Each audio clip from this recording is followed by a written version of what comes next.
ঋণগ্রস্ত এই কঠিন ঋণ থেকে মুক্তি পাওয়ার কোনো আমল বা দোয়া আছে কিনা?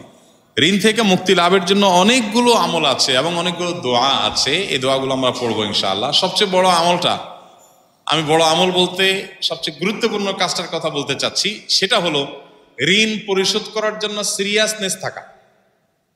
সবচেয়ে গুরুত্বপূর্ণ বিষয় হলো ঋণ পরিশোধের জন্য কি থাকা? সিরিয়াসনেস থাকা। আমি অনেক মানুষকে জানি যারা ঋণ পরিশোধ করতে চান, অনেক ঋণ হয়ে গেছে, ঋণ পরিশোধ করতে চান, আমার কাছে এসে বলছেন, হুজুর এটা দোয়া শিখাই দেন, যেটা পড়লে আল্লাহ তাআলা ঋণ পরিশোধ করাই দিবেন। আমি বলি ঠিক আছে, দোয়া আপনারে শিখাবো, আগে বলেন ঋণ কত টাকা। তো ধরেন বললো যে আমার এত লাখ টাকা ঋণ, আপনার ঋণ পরিশোধ করার কোনো ব্যবস্থা নাই? না হুজুর, কোনো ব্যবস্থা নাই। কোনো টাকা পয়সা নেই? না, কোনো টাকা পয়সা নেই। জমি জমা কি পরিমাণ আছে? এই 2-4-5 বিঘা জমি আছে। তো জমি বিক্রি করে ঋণ পরিশোধ করতেছেন না কেন? এটা কোনো কথা হুজুর? জমি বিক্রি করে ঋণ শোধ করবো?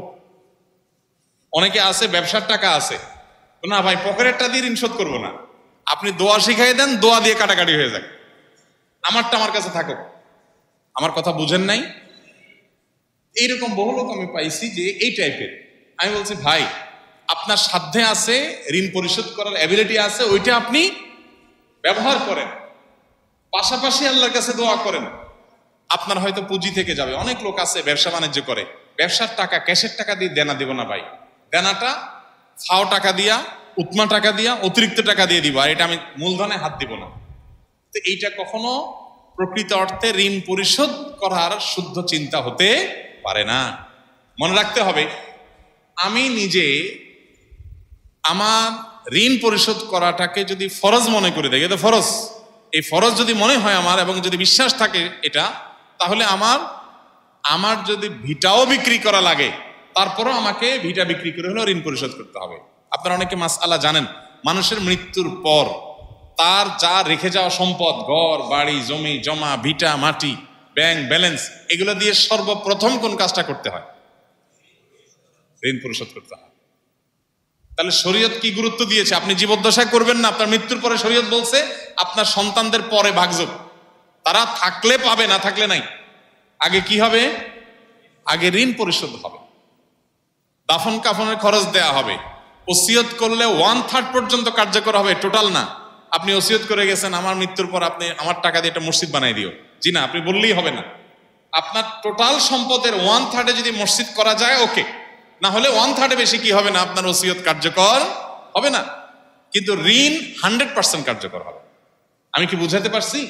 এত বড় গুরুত্বপূর্ণ বিষয়। আমাদের অনেক ভাইরা চিন্তা করেন, ঋণ পরিশোধ করতে যদি আমি জমি বিক্রি করে ফেলাই, তাই আমি কি খাবো, কি করবো?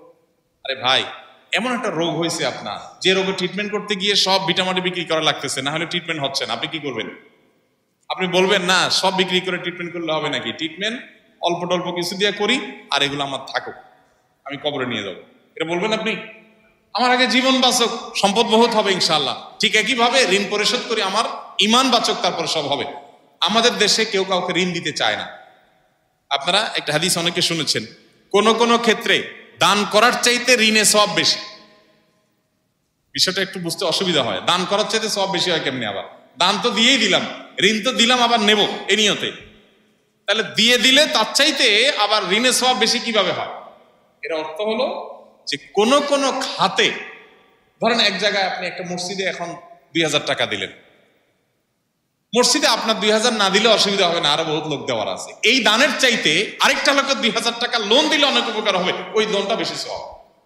কথা কি বুঝতে পারছি? কয়েক গুণ বেশি সওয়াব হাদিসে আসছে।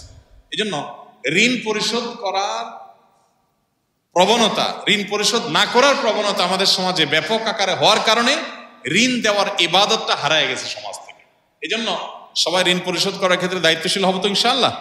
নবী করিম সাল্লাল্লাহু আলাইহি সাল্লাম বলেছেন যে আহসানুকুম আহসানুকুম কাদাআ, বুখারীর হাদিস, তোমাদের মধ্যে সবচেয়ে ভালো মানুষ হলো সে যে ঋণ পরিশোধ করার ক্ষেত্রে ভালো মানুষের পরিচয় দেয়। দোকান থেকে বাকি নিয়েছেন, আপনি পরিশোধ করার ক্ষেত্রে ভালো মানুষের পরিচয় দিলেন, অর্থাৎ যা বললেন কথা জবান রাখলেন। আপনি খান না খান, আপনার থাকুক না থাকুক, আগে পাওনাদারের পাওনা পরিশোধ করলেন। এরকম আন্তরিকতা চেষ্টা থাকবে তো ইনশাআল্লাহ? আপনার এই চেষ্টা আছে, আন্তরিকতা। এরপর এবার আপনি আমাকে বলেন হুজুর দোয়া শিখাই দেন, এবার আমি দোয়া বলবো। কথা কি বুঝতে পারছেন?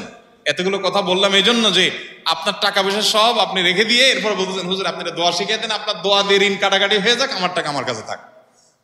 এই 2 নম্বরে করা যাবে। আল্লাহুম্মা কফিনি বিহালালিকা আন হারামিক ওয়া আগনিনি বিফদলিকা আম্মান সিওয়াক। আল্লাহ, আমার জন্য যেন হালালি যথেষ্ট হয়, হারাম যেন প্রয়োজন না হয়, আপনি ছাড়া কারো যেন মুখাপেক্ষি হওয়া না লাগে, আপনি আমাকে সেই তৌফিক দান করুন। এই দোয়া পড়বেন, আল্লাহুম্মা কফিনি বিহালালিকা আন হারামিক ওয়া আগনিনি বিফদলিকা আম্মান সিওয়াক। আর এছাড়া দোয়া কবুলের সময়গুলোতে সাধারণভাবে নিজের ভাষায় দোয়া করুন, আল্লাহ আমার ঋণ পরিশোধ করে দেন, আল্লাহ আপনি ব্যবস্থা করে দেন, আল্লাহ আপনি সহজ করে দেন। তাহাজ্জুদের সময়, 5 ওয়াক্ত নামাজের পরে বিভিন্ন সময় আল্লাহ তাআলা ইনশাআল্লাহ সহজ করে দিবেন।